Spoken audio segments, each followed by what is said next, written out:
Witam, tu Andrzej, Witryna Świat Ducha. Dzisiejszy film ma tytuł Ku szczęściu. Przeżycia na drodze mistrzów. Przykłady różnych sytuacji codziennych, które mogą być uznawane jako dramaty, jako przykłady spadania światła, spadania wibracji. I co wtedy robić? Tutaj macie taki prosty schemat tego, co Jacek ze studia Yahoo na YouTubie nazywa drogą mistrzów. I pierwszy element tego to jest unikać dramatów. No w życiu mamy różne przeżycia i tak jak psycholodzy mówią, czy coś będzie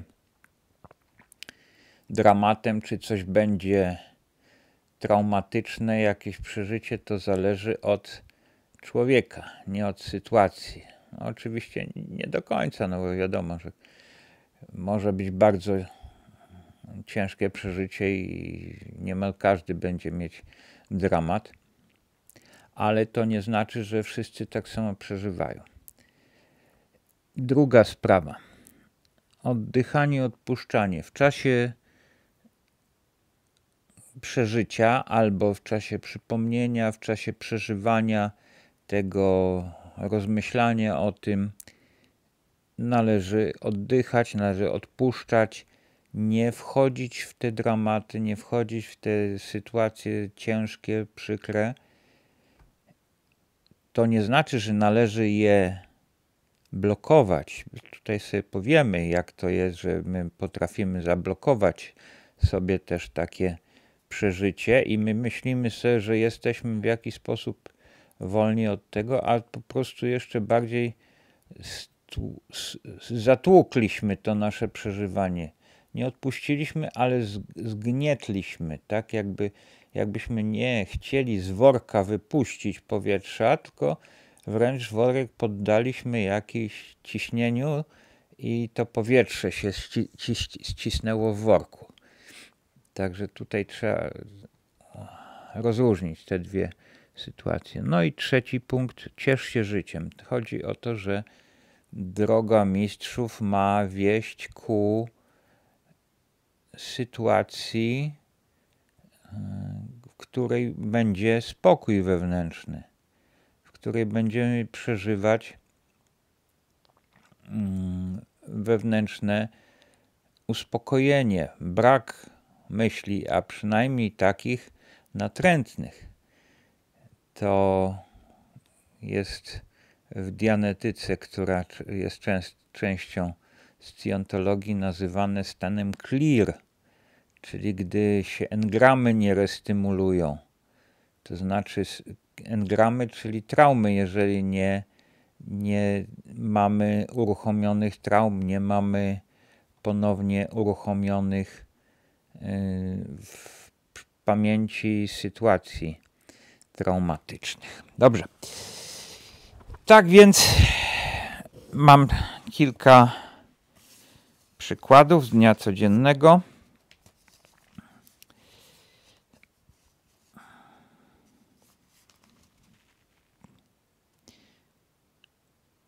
Na przykład coś takiego. Jakiś człowiek mówi tak: moje działania nie przynoszą mi pieniędzy, nie przynoszą samodzielności, uczyłem się w szkole, próbuję się jakoś usamodzielnić, ale nie daje się, nie mam dużych pieniędzy, czuję się zależny, jestem zależny, dajmy na to, że ktoś mieszka z rodzicami albo ma z nimi zbyt bliski kontakt, tak bliski, jakby nie chciał, czy nie chciała mieć, jest frustracja. To jest coś takiego, że pcha to człowieka w kierunku właśnie dramatu, w kierunku takiego ciężkiego odczuwania, w kierunku takiego wewnętrznego stwierdzenia, na przykład oskarżania się, że ja tutaj coś źle zrobiłem, że ja to jest zależne ode mnie, a ja coś tutaj źle zrobiłem. Albo odwrotnie, że wini na przykład system. System albo społeczny, albo gospodarczy, albo polityczny i też się wkurza, tak? Jest frustracja i na przykład będzie mieć za złe politykom, że coś tam zrobili źle, że oni tam jakieś złe ustalenia robią. To człowiekowi wewnętrznie szkodzi, bo obniża wewnętrzne światło. Czyli to, co czasami się nazywa światłem ducha. Duch powinien być bardzo wysoko i powinien rozświetlać nam drogę życiową. Powinien być jak bardzo wysoka latarnia morska. A jeżeli to światło spada, jeżeli się zwala w dół z powodu tego, że na przykład oskarżamy kogoś, to właśnie robimy sobie kłopot. Właśnie robimy sobie kłopot i ten upadły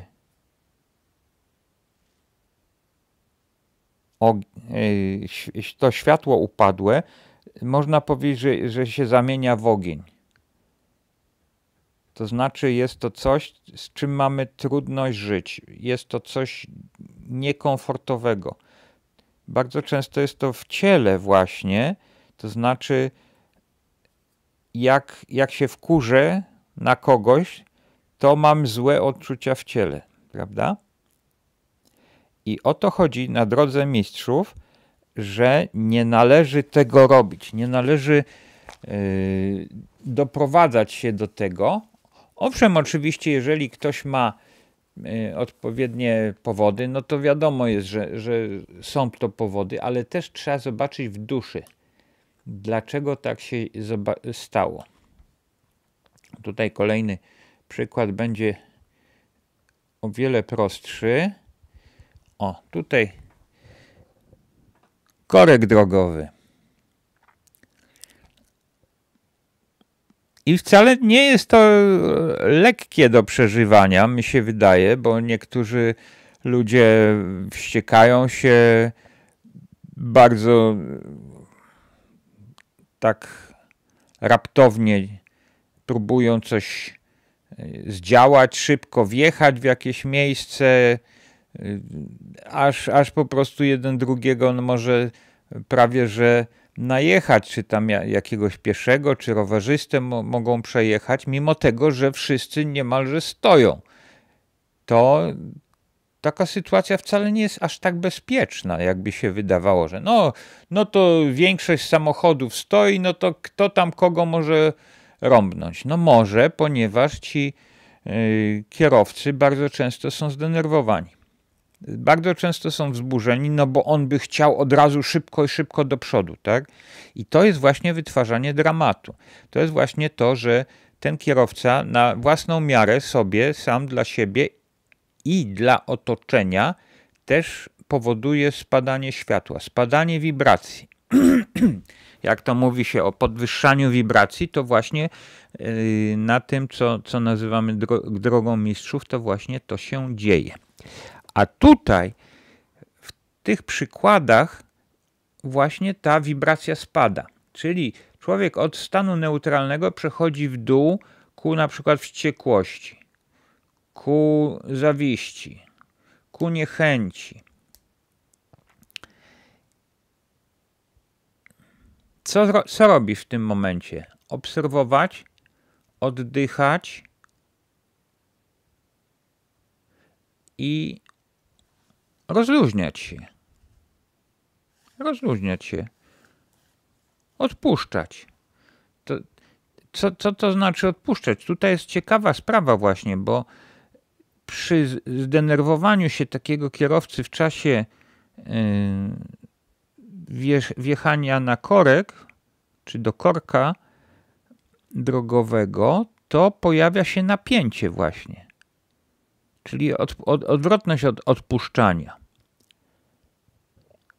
I teraz, żeby odpuścić, to trzeba po prostu oddychać, trzeba obserwować to, co się dzieje w ciele i tak jak nawykowo dusza postępuje, czy też osobowość też może tak postępować, też może mieć takie wzorce, to możemy w tym momencie odpuścić. Możemy sobie powiedzieć, no zgadzam się z tą rzeczywistością, która jest, wiem, jak ona będzie dalej wyglądać, że te samochody się będą powolutku dalej posuwać i nie mam na to wpływu. Tak jak jest ta modlitwa. Boże, użycz mi pogodę ducha, abym się godził z tym, czego nie mogę zmienić. Czyli chodzi o wysokie wibracje, pogodę ducha, odwagi, abym zmieniał to, co mogę zmienić. Czyli tutaj jest, jeżeli przyjdzie możliwość posunięcia się w tym korku, to się będę posuwał. I tam trzeci jest człon jeszcze odwagi i jeszcze jak nie mogę zmienić, no to cierpliwości czy tam czegoś. Nie pamiętam szczerze mówiąc do końca, ale to nie jest aż tak ważne. Ważna jest zasada, że warto odpuszczać, ponieważ to jest droga ku uwolnieniu się wewnętrznemu. Bo ta droga tak zwana mistrzów to jest droga osobistego wewnętrznego przeżycia, takiego wewnętrznego doświadczenia. I jeżeli wchodzimy w doświadczenia i jest to trudne doświadczenie, no to wcześniej czy później będzie spadek światła, będzie poniżenie tych wibracji, obniżenie. A my, jeżeli jesteśmy świadomi, to właśnie możemy dzięki świadomości podnosić te wibracje, oddychać, to światło będzie się podnosić i poprzez różne kanały w ciele będzie się wyzwalać ku górze. Bo się czasami bardzo szybko potrafi, jak to mówią, zwalić, spaść. Światło potrafi bardzo szybko. Kolejny przykład, że dajmy na to zraniłem się. No i mam ranę, to trzeba jakoś opatrzeć, trzeba zadbać o to, dajmy na to w palec się zraniłem i czuję wściekłość na siebie. Mogę nie czuć tej wściekłości, mógłbym dajmy na to ją stłumić, ale dajmy na to, że ja mam jakieś wzorce samokarania, autoagresji. I gdzieś tam dusza z automatu włączyła wściekłość. Mówi, no ja tam chcę tutaj robić, a tutaj mam zranienie. I nie umiem przeprowadzić tych planów. Bardzo wiele różnych przedsięwzięć nie kończy się z powodu właśnie tego, że plany były zbyt optymistyczne albo też nie przewidywały jakichś kłopotów, że ktoś będzie mieć jakieś osobiste kłopoty, że ktoś czegoś nie zrobi. Tak samo i z tym zranieniem. I jeżeli wchodzi ta wściekłość na siebie, niechęć, albo niechęć w ogóle do tego, że na przykład w czasie dnia akurat, no dajmy na to wczoraj, musiałem się położyć, bo taka senność przyszła na mnie, tak? Duża. Owszem, ja się tam gdzieś przyczyniłem do tej senności, dajmy na to przez dietę, bo proszę pamiętać, że insulinooporność daje też poczucie zmęczenia, ospałości, a ja mam niestety insulinoodporność od lat i tutaj jest kwestia, jak to niestety zjem węglowodanów, to się czuję senny. Ale mogę mieć dwa problemy. Nie tylko, że potrzebuję się, dajmy na to, przespać w ciągu dnia, czy też chodzę senny i taki snuję się, tak? To jest jeden problem, ale mogę mieć drugi problem, to znaczy mogę właśnie się wściekać na siebie. Czyli oskarżać siebie. Nie tylko oceniać, że nie robię czegoś, a powinienem, a tutaj mam plan, a tutaj chciałbym zrobić, a tutaj... To jest ocena. Ale oskarżenie to już jest, że jestem zły, że ja zasługuję na karę, że ja powinienem się wstydzić. To jest już oskarżenie. Tak? I tutaj, jeżeli dochodzi już do samooskarżania, to na pewno już światło spada. Już światło ducha spada. Już ten nasz duch nie jest taki wzniosły. Już nie jesteśmy tacy radośni. Już nie jesteśmy tacy swobodni. I to jest właśnie doświadczenie, w którym duch spada. I tak jak mówiłem, nie warto wchodzić w to świadomie, a jeżeli już nam się coś takiego wydarzyło, to nie dokładać sobie jeszcze z osobowości, bo dusza może oskarżyć nas, ale my jako osobowość, jako duch nie musimy, jako świadoma jaźń, nie musimy dokładać się do tego, a tylko właśnie obserwować to, oddychać, żeby dać temu energię, żeby to światło mogło się wznieść i odpuszczać. Bo jeżeli nie odpuszczamy, to tak zatrzymujemy ten proces. Jeżeli nie odpuszczam sobie, dajmy na to, nie zrobiłem tego, ale się wściekam na siebie i cały ten dzień tak chodzę, tak? To znaczy, że nie odpuszczam sobie. Nie odpuszczam i raczej bym się chciał właśnie oskarżyć, chciałbym sobie zrobić krzywdę.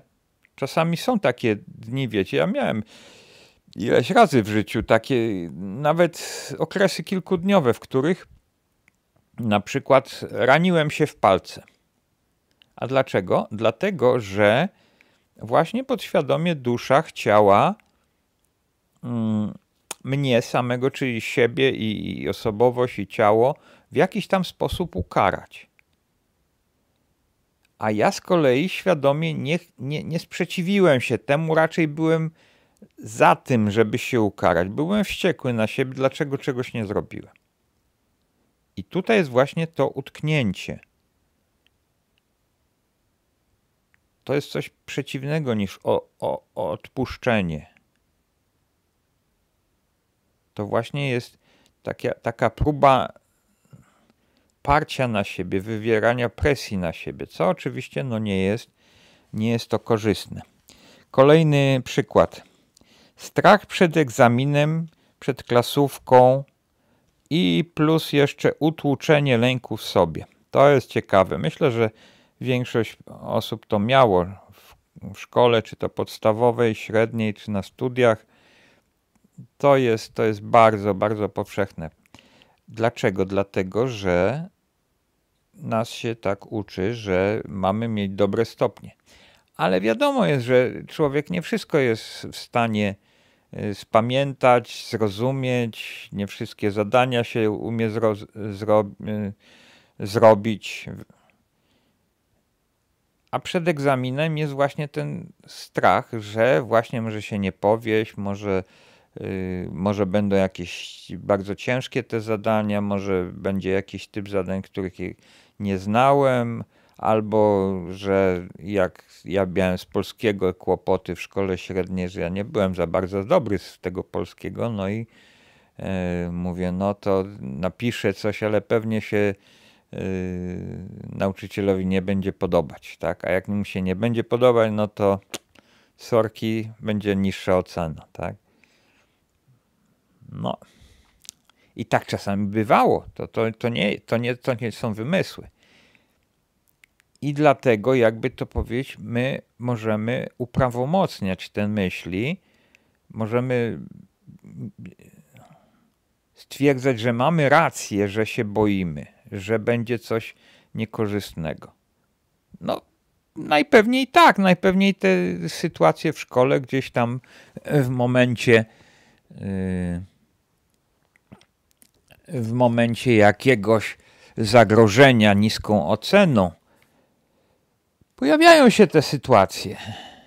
I my niestety, jeżeli w cudzysłowie pozwalamy sobie na strach, pozwalamy duszy na strach, pozwalamy sobie jakby do przodu siebie ukarać, bo taki lęk przed to jest takie jakby wcześniejsze ukaranie siebie. Zrobię sobie krzywdę wcześniej jeszcze. Może to, co przyjdzie w porównaniu, nie będzie takie trudne. Dajmy na to, tak można to interpretować. Tak czy inaczej jest to taki lęk, takie wkręcanie się w strach. Jest to spadająca energia światła, spadające światło, spadający duch właśnie. I taki ktoś po takim przeżyciu może być wymęczony, może po prostu mieć dosyć, może być zdruzgotany wręcz, jeżeli to są jakieś bardzo ciężkie egzaminy, jakieś ciężkie wydarzenia, no to może człowieka bardzo mocno przygnieść. Depresja, stany depresyjne mogą się pojawić, prawda, kiedy tego stresu jest za dużo, bo to są odpowiedzi na stres. To są odpowiedzi na stres, że ja się boję, to znaczy, że poziom stresu jest bardzo duży. I teraz właśnie o co chodzi, że nie mamy wchodzić w dramaty. Dramat nie jest nam potrzebny. Mamy się od dramatów wstrzymać z daleka. Mamy unikać, nie kreować dramatów. Czyli dramat jest to tak samo, można powiedzieć, trauma. To jest to samo mniej więcej, prawda? Bo trauma to już jest takie no bardzo, bardzo mocne i zaszyte w ciele. Ale dramat to jest coś, co my jakoś musimy ocenić i dalej oskarżamy siebie, czy oskarżamy tą sytuację. I jeżeli nie oskarżymy siebie, jeżeli nie oskarżymy tej sytuacji, to pozostaniemy tylko z oceną, że to, no dajmy na to, mamy mieć klasówkę. Mogą przyjść ciężkie pytania? Mogą. Możemy sobie nie poradzić? Możemy. I teraz pytanie, czy to ma wpłynąć na nasze samopoczucie? No tutaj jesteśmy bardzo często programowani na to, że ma jednak to wpłynąć na nasze samopoczucie i to negatywnie. No bo może ktoś powiedzieć tak, może zarzucić nam, o ty się nie starasz, bo ty się nie przykładasz, bo ty to tak lekko bierzesz. Bo ktoś się nie chce martwić i dajmy na to ma uśmiech na ustach, no to już wygląda, że jest lekko duchem i nie jest odpowiedzialny. Owszem, to jest prawda, że ten brak odpowiedzialności, zwłaszcza u osób narcystycznych, występuje i są takie osoby oczywiście, natomiast jest różnica pomiędzy brakiem odpowiedzialności a niezamartwianiem się. Niezamartwianie się, czyli to unikanie dramatów, jest neutralnością. Jest neutralnym podejściem, to znaczy, tak jak mówiłem, no dobrze, okej, tutaj mamy klasówkę, ja się przygotowywałem do niej, więcej nie mogłem, bo już po prostu robiłem tyle, ile mogłem i koniec. Natomiast osoba nieodpowiedzialna może mieć podobne, w cudzysłowie, podobne samopoczucie do mnie, tylko że ona się nie przygotowywała. I zewnętrznie może ta osoba nieodpowiedzialna być podobna do odpowiedzialnej, która się nie przejmuje. Tutaj jest też polskie słowo takie ładne. Przejmować się. Przejmować się, czyli przyjmować do siebie coś od kogoś, od czegoś, od jakiegoś zjawiska, że ktoś jest przekonany, że tamten sprawdzian, czy tamten egzamin jest tak ważny, tak potężny i tak dalej, no to muszę się przejmować, muszę być co najmniej zmartwiony, jeżeli nie przerażony. I teraz jak nie jestem przerażony, to bardzo często ludzie mogą podejrzewać, że jestem nieodpowiedzialny, że liczę na szczęście, liczę na łód szczęścia, że po prostu bim-bam sobie w życiu, bo tacy ludzie są. No, narcyzi na przykład, tak? Osoby narcystyczne, no niech pan mi da tą trójkę, no co panu zależy, tak? To narcyz, oczywiście, socjopata, osoba, która nie umie się dostosować do zasad społecznych. Dobrze. Czyli nie należy ulegać też temu strachowi przed egzaminem. To nie od razu przejdzie, ale oddychanie, świadomość, odpuszczanie jest dobrą drogą. To jest droga w dobrym kierunku. I jeszcze kolejne, utłuczenie lęku, ja to tak nazwałem, że jeżeli być może, że wam się zdarzało to, że jak mieliście jakiś właśnie ciężki egzamin, ciężką sytuację, to żeby zachować ostatki świadomości, to można w sobie utłuc lęk. Stłumić inaczej. Zdusić w sobie. Nie odpuścić właśnie, nie to, żeby wyszedł sobie. Tak jak w metodzie Hawkinsa, czy tam w metodzie Sedony. Można powiedzieć, za pomocą tych metod możemy powiedzieć, odpuszczamy, niech sobie idzie. Tak? Nie. Zwykle ludzie są uczeni czegoś odwrotnego, czyli stłumienia w sobie tego. Tak? To co psycholodzy mówią, tłumienie lęku, tłumienie uczuć, to jest takie nie do końca jasne to określenie, to tłumienie uczuć. Bo to tak wygląda, jakbyśmy byli w stanie zmniejszyć intensywność przeżyć naszych. Tak jak w głośniku, dajmy na to, że jest tam gałka głośności, tak? I tam gra muzyka i możemy po prostu zmniejszyć tą głośność do tego poziomu, że ledwo co słyszymy. I to się może kojarzyć z tłumieniem lęku, z tłumieniem gniewu, wściekłości. Ale to nie tak. Nie. Tutaj przy tym głośniku i przy tej gałce my po prostu ściszamy, zmniejszamy intensywność. My byśmy chcieli właśnie tak zmniejszać sobie intensywność tych przeżyć. Natomiast to jest niemożliwe. Te przeżycia z wnętrza, z duszy, z ciała, które mamy, na przykład przerażenie przed egzaminem, przerażenie przed rozmową z matką, jak miałem kiedyś kiepskie stopnie z matmy w szkole podstawowej. O, jak ja się bałem. Ale co wtedy robiłem? No niestety właśnie utłukłem, stłumiłem to przerażenie w sobie, zdusiłem je w sobie. Nie zmniejszyłem tej intensywności tego, tak jak wam dzisiaj mówię o tej drodze mistrzów.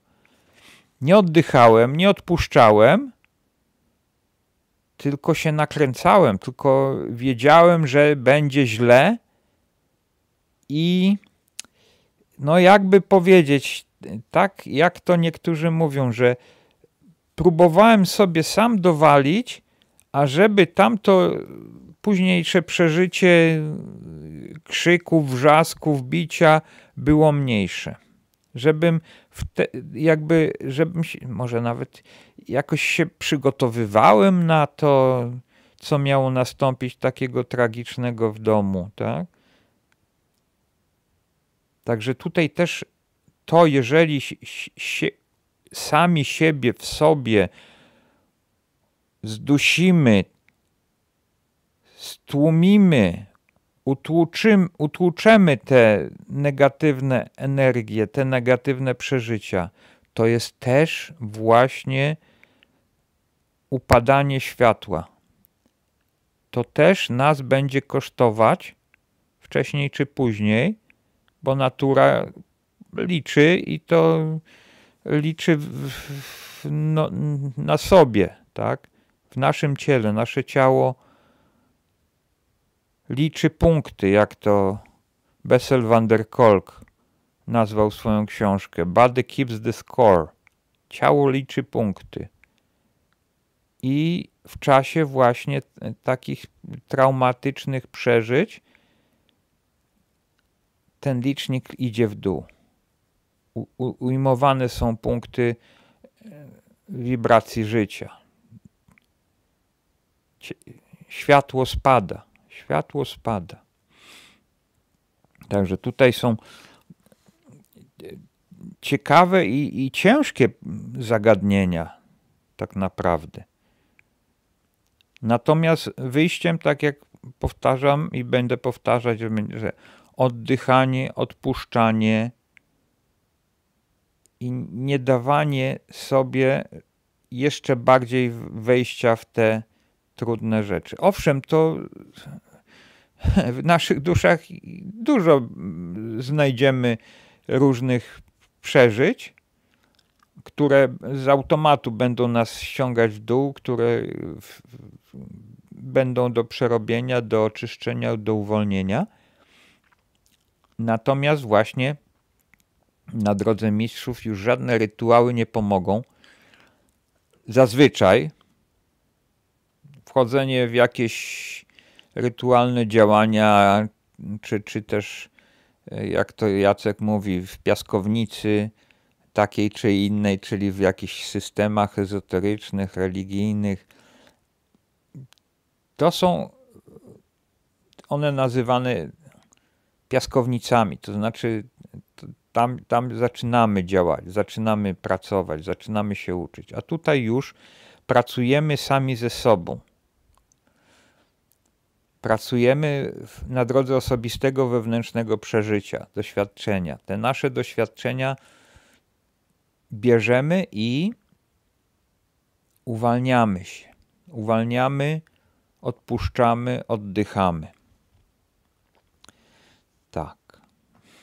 Także to jest to, co na co dzień przeżywamy. To nie są żadne specjalne rzeczy. Oczywiście czasami niektóre wydarzenia życiowe są większe, a niektóre na co dzień mogą być mniejsze, acz nie musi być aż taka różnica w wewnętrznym przeżywaniu.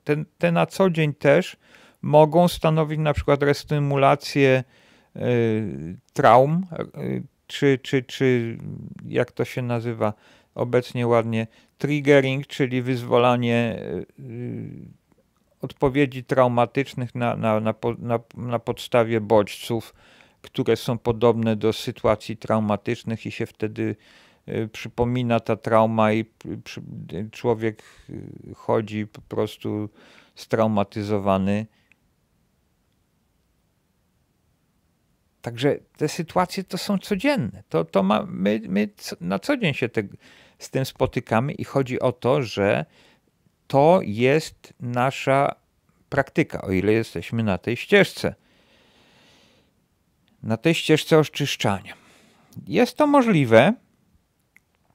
to możliwe, żeby się z tego oczyszczać, żeby się z tego uwalniać. Tak. Kolejny przykład. Kłótnia i udowadnianie swojej racji. A jeszcze większy poziom trudności to już jest kłótnia z narcyzem.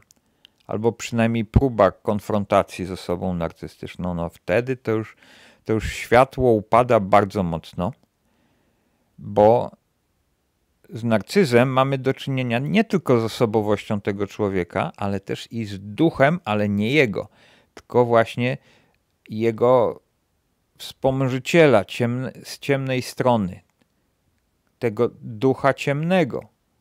Niestety narcyzi mają za sobą właśnie wspomaganie od ciemnej strony. Ale jakabykolwiek kłótnia nie była, to od razu spada wibracja, od razu spada energia tego światła, tego ducha naszego i każde takie udowadnianie swojej racji, takie na siłę, takie tamten ktoś tego nie chce przyjąć, ale my mu musimy to powiedzieć, bo to jest takie ważne dla nas, takie istotne. No właśnie i to jest ten wysiłek, który powoduje spadek wibracji, spadek światła. Chodzi o to, żeby się nie wkręcać w to. Nie wdawać się w te dramaty, bo to już od razu zaczyna być dramat. Kłótnia, no to od razu dramat. Odetchnąć. Nie potrzebuję dramatów. Fakty są jakie są. Ludzie są jacy są. Wielu ludzi po prostu takimi będzie. Ja ich nie zmienię. Jeżeli komuś, jak to ktoś ładnie powiedział, jeżeli ktoś chce mnie zrozumieć, to sposób mojej wymowy będzie tu drugorzędny. Ja mogę się mylić, ja mogę przekręcać zdania, mogę mylić się w odmianie rzeczowników, czasowników, ale jeżeli tamta osoba chce mnie zrozumieć, to mnie zrozumie. Więcej, nawet może mnie zrozumieć na głębszym poziomie. To znaczy, że jeżeli ja się w jakiś sposób mylę, to ona nawet będzie w stanie, jeżeli będzie dogłębnie chciała mnie zrozumieć, to nawet będzie wiedzieć, dlaczego ja się tak pomyliłem. I będzie wiedzieć moje wewnętrzne, głębokie, nawet często nieuświadomione przeze mnie intencje. Będzie wiedzieć. Natomiast jeżeli ktoś nie chce mnie zrozumieć, to ja mogę się starać. Jeżeli mogę bardzo dobrze dobierać słowa, bardzo umiejętnie tworzyć zdania. No tutaj w tych filmach tak niespecjalnie mi to idzie. Natomiast liczę na to, że właśnie słuchacze chcą mnie zrozumieć. I dlatego w ogóle mówię, dlatego w ogóle nagrywam to. Bo ja liczę, że wy chcecie mnie zrozumieć. Chcecie zrozumieć mój przekaz. I dlatego ja nie staram się być jakimś mówcą, jakimś prelegentem ze świetną wymową. Nie idę i nie pójdę na kurs ekspresji mowy. Bo to nie o to chodzi. Chodzi o to, że ja mam tutaj coś do powiedzenia, że ja mam jakiś przekaz. I to nie chodzi o moją wspaniałość. Ja nie jestem jakiś, dajmy na to, Justin Bieber, tak, który liczy na publikę, na popularność, na sławę. No fajnie, cieszę się, że tyle osób słucha moich filmów, ale to mnie cieszy z powodu tego, że osoby te korzystają z tego. Korzystają dla własnego dobra, że to przynosi jakieś osobiste dobro w ich życiu, w waszym życiu, tak? To mnie cieszy bardzo. Ja na ile mogę, na tyle staram się szanować moich słuchaczy, natomiast najważniejszy jest właśnie przekaz. I tak jak mówię, osoby, które nie chcą mnie zrozumieć, to nawet żebym nie wiadomo jak pięknie mówił, a przyjdzie ktoś i będzie chciał skonfrontować mnie, będzie chciał zhejtować, jak to się teraz mówi, tak? No to zawsze oczywiście coś znajdzie, ale jego intencją jego nie było to, żeby wysłuchać mnie i zrozumieć i coś wziąć dla siebie. Także w przypadku kłótni mamy do czynienia z tym, że po drugiej stronie jest intencja niechęci wobec nas, niechęci do zrozumienia nas. Warto zobaczyć, co to jest i dlaczego tak się dzieje, że tamten ktoś nie chce tego, ale to już jest poza nami. To już jest, jak to Jerry Wise mówi, to już nie jest nasza strona kortu tenisowego. To jest poza siatką, poza granicą. Okej, no tamten człowiek tak chce, tak ma, tak robi. Okej, w porządku. I w tym momencie właśnie odpuszczamy. Możemy odpuścić tą kłótnię. Odpuścić w ogóle nasze intencje do tego, żeby komuś cokolwiek udowadniać. Owszem, możemy, jeżeli ktoś jakoś administracyjnie nas o coś oskarża, okej, w porządku, no to my możemy też tak samo równie dobrze administracyjnie się bronić, ale nie musimy wchodzić w dramat. Przeżyć jakieś wydarzenia nie muszą być od razu dramatem. Kilka tygodni temu przyjechała do mnie policja i zaczęli mi mówić, że z mojego dawnego jeszcze kiedyś numeru stacjonarnego ktoś dzwonił na 112 i mówił o jakichś tam wydarzeniach i zgłaszał wydarzenia, które nie miały miejsca. No i takie spamowanie, no i oczywiście to jest zabronione prawnie i po prostu należy się kara takiemu komuś i szukają go, tak? I no pierwsze kroki to oczywiście do mnie, no bo to mój numer i ja tam, prawda, coś. Ale ja mówię, no ale dobrze, ale to już w 20 roku ten numer został zamknięty. Natomiast nie miałem dowodów takich formalnych na to, więc tylko spisali oświadczenie. Ale z czasem ja zdobyłem te dowody. Owszem, na początku, w czasie ich wizyty, tak, że tak powiem, sytuacyjnie mi to światło spadło, spadła mi wibracja, zacząłem się niepokoić mocno, oczywiście dusza mi zaczęła snuć wizję, co to będzie i tak, śmak, owak, ale ja nie dawałem sobie się wkręcać w to. Nie dawałem sobie jakby nie dawałem duszy dalej kręcić tych myśli. Mówię, no spokojnie, okej. Tutaj zadzwonię i następnego dnia zadzwoniłem do tej firmy. telekomunikacyjnej i już następnego dnia miałem jeden dokument, taki może nie pełny, ale miałem pewien dokument, że to po prostu ten numer był nieczynny, ale to jeszcze nie było w pełni tak jawnie powiedziane. No i napisałem pismo do siedziby firmy telekomunikacyjnej z prośbą o to, że mi wystawili dokument, który by jawniej do końca jakby stwierdzał to, że ta linia była nieczynna w tym czasie, w którym były te połączenia wykonywane, i napisałem to, wysłałem.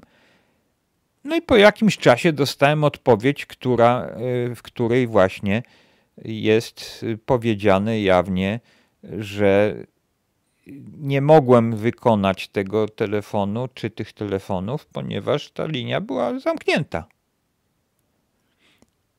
No i wiecie, to jest tak, że ja w tym momencie wyszedłem z samsary, tak? Samsara, no to jest to pomieszanie emocjonalne. Wyszedłem z tej samsary na rzecz spokojnego załatwienia sprawy. Nie wkręciłem się. Tak, ja tam na kanale mam taki przykład wejścia w samsarę i wyjścia. Taki bardzo prosty przykład z kluczami i z zamykaniem domu i z wkręcaniem się. I to właśnie jest to taki przykład, który jest dokładnie tym, co na tej drodze mistrzów jest pokazywane, że możemy wchodzić w dramat, ale lepiej, żebyśmy tego nie robili. Lepiej, żebyśmy sobie oddychali, żebyśmy się uwalniali, żeby nam było lżej w życiu. Żebyśmy odpuszczali, żebyśmy się cieszyli życiem, a nie wkręcali się w kolejne przykrości. No dobrze. To już jest dużo czasu. Ja tylko jeszcze na koniec kilka zdjęć tutaj umówię. Tutaj mamy takie zdjęcie człowieka, który leży pod paczkami. Te paczki symbolizują problemy, sprawy do załatwienia, różne rzeczy. Taki karton ma to do siebie, że objętościowo jest bardzo duży. Natomiast jakby pociąć te jego boki i złożyć, to okazałoby się, że jest lekki stosik kartonów na kilka centymetrów. Owszem, są szerokie, ale nie są wysokie. I ta cała góra kartonów mogłaby się zredukować do wielkości jakiegoś najmniejszego z nich na przykład. No ale to jest tak, że jeżeli one są rozłożone, tak jak u nas te dramaty, jeżeli są rozłożone, jeżeli są napompowane w duszy, jeżeli ta dusza pompuje te nasze dramaty, jeżeli spada to nasz duch, to światło, jeżeli spada, no to później jest trudno to podnieść. Czyli te rozwinięte kartony, złożone kartony stanowią już problem, bo no chociażby objętościowo mogą się gdzieś nie zmieścić, tak? Tutaj dziewczynka wygląda właśnie, siedzi w kartonie, ale wygląda z niego. To jest tak bardzo symbolicznie, bo w niektóre sprawy możemy się tak wkręcić, że po prostu siedzimy w nich w środku. I możemy, tak jak koty czasami lubią do kartonu czy do jakiegoś pudełka wchodzić. Nasze dusze też mogą lubić wręcz takie pomieszanie, takie zaplątanie życiowe. Mogą lubić. Natomiast do nas należy to, żebyśmy widzieli, gdzie jesteśmy i czy to jest czyste, czy to jest zgodne właśnie z tym światłem życia, światłem ducha. Czy w tym, będąc w tym kartonie, czy będąc w tym w problemie, czujemy się swobodni i wolni? Czy się cieszymy życiem? No nie bardzo. No i tak jak ta dziewczynka, zaczynamy rozglądać się, zaczynamy wychodzić z tego kartonu, z tego problemu. Tutaj jest tak przedstawiona, że jakaś osoba się tak zakartonowała, że po prostu nogi wystają na zewnątrz, a ona sama w tym kartonie jest i po prostu nie widzi, jak to mówią, Bożego świata. Tak może być, bo nasza świadomość, nasze postrzeżenia mogą wręcz nie dawać nam widzieć tego, co jest na zewnątrz problemu. Możemy nie widzieć tej swobody, jaką tak naprawdę mamy, bo ta osoba mogłaby zdjąć ten karton, wyjąć ręce z tych otworów, przełożyć go sobie przez głowę i ten karton znowu by stanowił tylko kilka kartonowych stron, czy jak to nazwać, płytek, które można na przykład pociąć albo złożyć i one nie są aż tak trudne. One po złożeniu, czy po rozłożeniu tego kartonu na kawałki będą bardzo łatwe do przeniesienia, ułożenia gdzieś, złożenia na jakimś stosie, położenia przy ścianie i my możemy się cieszyć życiem, możemy cieszyć się na przykład tym pokojem, że jest to piękny pokój, ładnie pomalowany, z ładną podłogą, że światło słoneczne świeci. To jest bardzo fajne miejsce generalnie, takie słoneczne, nasłonecznione. Tyle, że właśnie potrzeba ten karton zdjąć. I droga mistrzów prowadzi właśnie do tego, żeby zdjąć sobie ten karton z głowy i żyć, i cieszyć się życiem. Punkt trzeci to jest cieszyć się życiem. Także tak. A tutaj mamy taką metaforę psychoterapii. To znaczy, jakaś osoba tam siedzi sobie w tym kartonie, w tym problemie, tylko jej nogi wystają, właściwie stopy.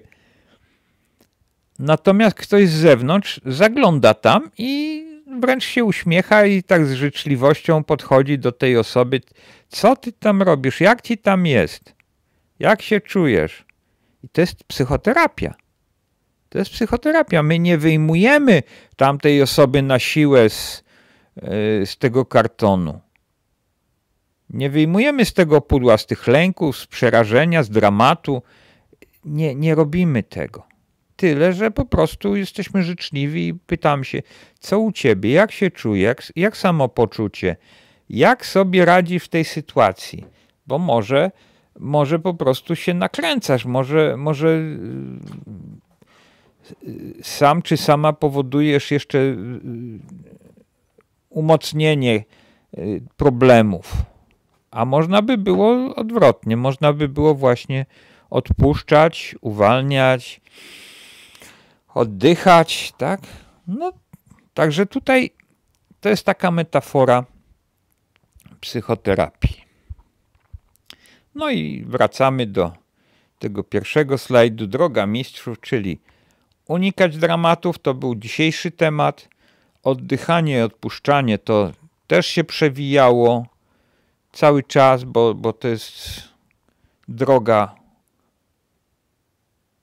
do lepszego życia. No i trzeci punkcik, cieszenie się życiem.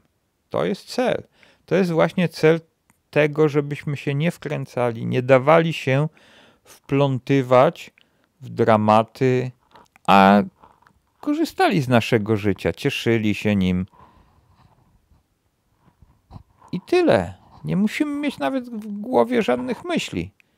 A światło słoneczne możemy widzieć, możemy patrzeć się na zwierzątka, na ptaszki, na chmury, możemy gdzieś jechać, możemy wypoczywać, możemy się zajmować jakąś fantastyczną pracą, jakimś zajęciem super. Może nas to cieszyć. Życie może cieszyć. Także to jest, mi się wydaje, naprawdę fajny pomysł i życzę wam realizacji tego. Na razie, pozdrawiam.